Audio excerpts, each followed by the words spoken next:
Buenas tardes, profesora, compañeros. Mi nombre es Montserrat Otárola y les voy a hablar acerca del origen y desarrollo del embarazo. ¿Cómo se produce la fecundación humana? Bueno, una vez formados los gametos y para que se produzca un nuevo ser, es necesario que el óvulo y el espermatozoide se fusionen. A este proceso se le denomina fecundación. La fecundación es interna, o sea, se produce dentro del cuerpo de la mujer, concretamente en las trompas de falopio. El óvulo es fecundado en la trompa el día 1 y luego avanza hacia el útero entre el día 2 y 5. Al cabo de 5 días llega a la cavidad uterina y el embrión anida en esta misma entre el día 6 y 7. Los espermatozoides coronan las trompas en 2 minutos. Bueno, de los cientos de miles de espermatozoides, solamente unos pocos llegan hasta el óvulo y solamente uno podrá atravesar la membrana plasmática del óvulo y así producir la fecundación. Todos los demás espermatozoides son destruidos en el viaje y la razón de producirse millones de espermatozoides es para garantizar que al menos uno pueda alcanzar el óvulo. ¿Qué es la capacitación del espermatozoide?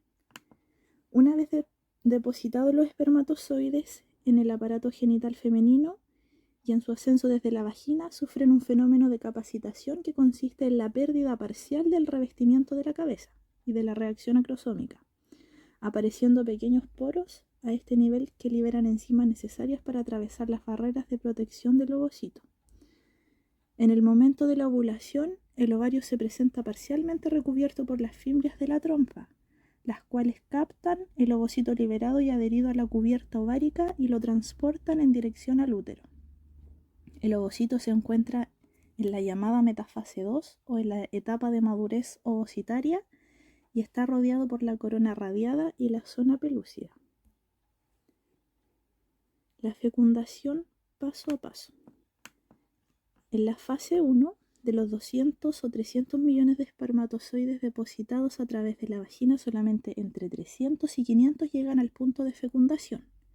En esta etapa se supone que la hialuronidasa, que es la capaz de hidrolizar el ácido hialurónico, abunda en la zona pelúcida y en la sustancia cementante de las células foliculares. Provocaría la dispersión de las células de la corona, pero en la actualidad se piensa que son dispersadas por la acción combinada de enzimas de los espermatozoides y de la mucosa tubárica. En la fase 2, que es la penetración de la zona pelúcida, esta segunda barrera es atravesada con ayuda de enzimas llamadas espermiolicinas liberadas por el acrosoma. La liberación de estas espermiolicinas está asociada a una serie de cambios estructurales del espermatozoide que afectan principalmente al aparato acrosómico, que es lo que se le conoce como reacción acrosómica. En conjunto, estos cambios constituyen el llamado proceso de activación del espermatozoide. Este proceso es desencadenado por sustancias difundidas desde el óvulo, como las liberadas del gránulo acrosómico, que podrían corresponder a las espermiolicinas. De las partes restantes del acrosoma comienza a crecer el llamado filamento acrosómico, que se desarrolla en los espermatozoides activados. El espermatozoide, mediante los movimientos de su flagelo, empuja el filamento acrosómico hasta hacer contacto con la membrana celular del óvulo. Y en la fase 3, que es la penetración de la membrana plasmática del ovocito, la unión del primer espermatozoide a la membrana plasmática desencadena 3 hechos. En cuanto el espermatozoo entra en contacto con la membrana del ovocito, se fusionan las dos membranas plasmáticas a nivel del cono de fertilización, entrando en el citoplasma ovocitario la cabeza, pieza intermedia y cola del espermatozoide, quedando la membrana plasmática detrás sobre la superficie del ovocito. Una vez dentro, el ovocito termina su meiosis 2, liberando el segundo corpúsculo polar, y los cromosomas se colocan en un núcleo vesicular llamado pronúcleo femenino. Al propio tiempo, el ovoplasma se contrae y se hace visible un espacio entre el ovocito y la zona pelúcida llamado espacio perivitelino. El espermatozoo avanza hasta quedar junto al pronúcleo femenino, se hincha su núcleo y forma el pronúcleo masculino. La cola se desprende de la cabeza y degenera. Luego, el ovocito fecundado regresa al útero. Antes de la fusión de los dos pronúcleos, cada uno de ellos debe duplicar su ADN. De lo contrario, cada célula del cigoto en estado bicelular tendría la mitad de ADN de lo normal. Después de la síntesis de ADN, los cromosomas se colocan en el uso y los 23 cromosomas paternos y los 23 maternos se dividen longitudinalmente en el centrómero, como en la división meiótica normal.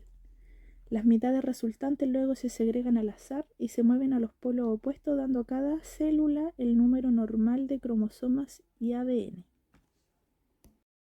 ¿Qué es la implantación del embrión y cuándo se produce? La implantación embrionaria es el proceso por el que el embrión, que ya tiene unos 7 días desde su fecundación, se adhiere al endometrio y da inicio a la gestación. Después de esto, el embrión comenzará su desarrollo y el de las estructuras que permiten su nutrición, como la vesícula vitelina y la placenta. Además, también empezará la síntesis de la hormona beta-HCG y la mujer sentirá los primeros síntomas del embarazo. Por otro lado, para que el embrión pueda implantar en el endometrio y dar lugar a un embarazo evolutivo, es esencial que esta capa uterina adquiera unas características determinadas de grosor y aspecto. Condiciones para la implantación. La implantación embrionaria no se consigue en todos los ciclos menstruales. Es necesario que se cree el ambiente uterino adecuado donde el endometrio y el embrión puedan interactuar. Factores relacionados con el embrión. Para que un embrión pueda unirse al endometrio es necesario que se encuentre en estadio de blastocisto. En este momento de su desarrollo cuenta con unas 200 a 400 células y está formado por dos partes bien diferenciadas. Una de ellas es la masa celular interna, que es lo que finalmente dará lugar al embrión, y la otra es el trofoectodermo, que son las células más externas que formarán la placenta y otros anexos embrionarios. Además, antes de la implantación, el blastocisto también debe haberse desprendido de su zona pelúcida, que es la capa más externa que lo rodea, y haber alcanzado su grado máximo de expansión, o sea, el blastocisto eclosionado. Factores relacionados con el endometrio. El endometrio es la capa más interna del útero, la cual se renueva en cada ciclo menstrual con el objetivo de alojar al embrión en el transcurso del embarazo.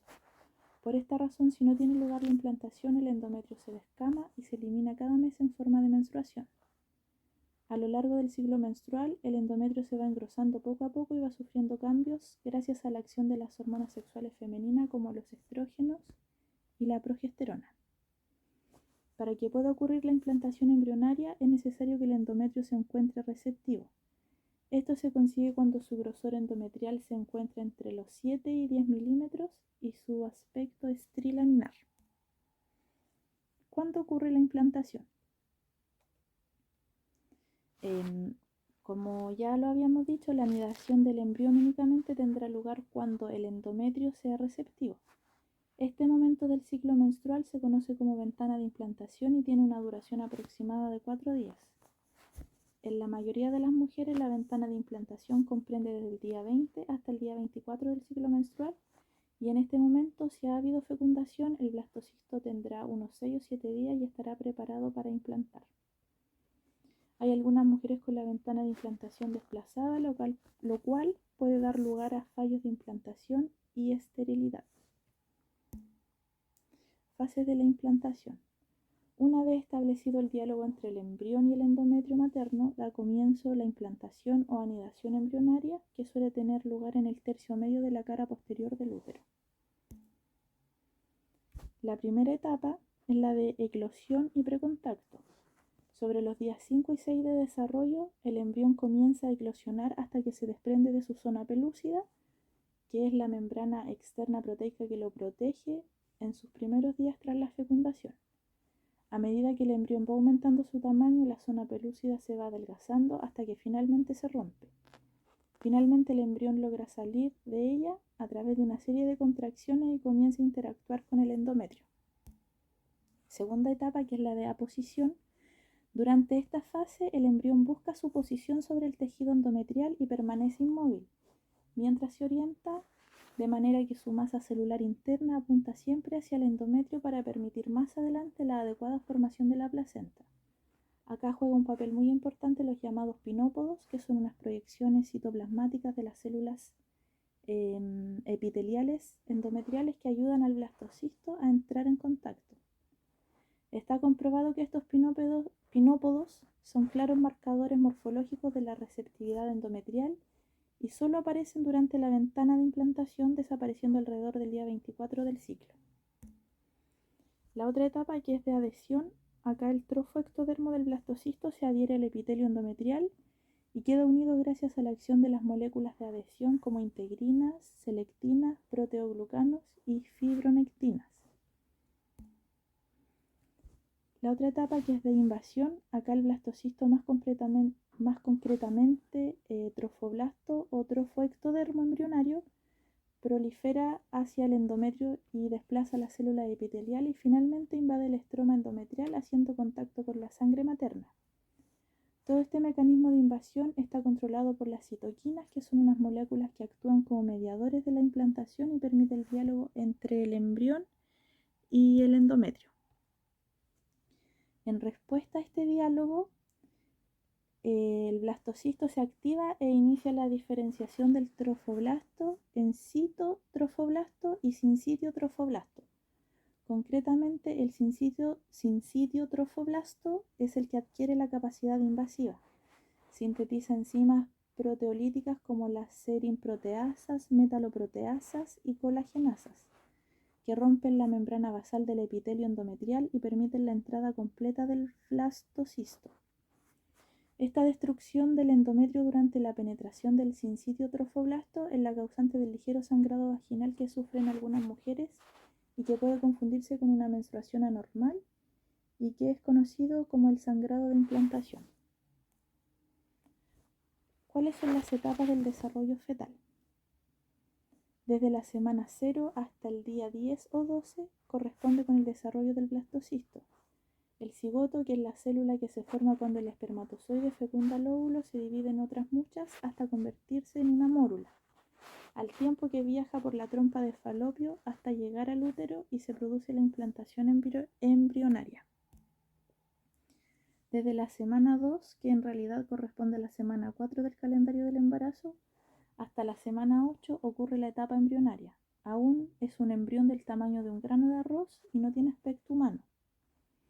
En la semana 5 se desarrolla un primitivo corazón que a partir de entonces latirá sin descanso, y en la semana 6 ya se aprecia lo que serán sus ojos y la columna vertebral. Desde la semana 8 el bebé ya es todo un feto. A partir de ahora los médicos dividen el embarazo en 3 etapas.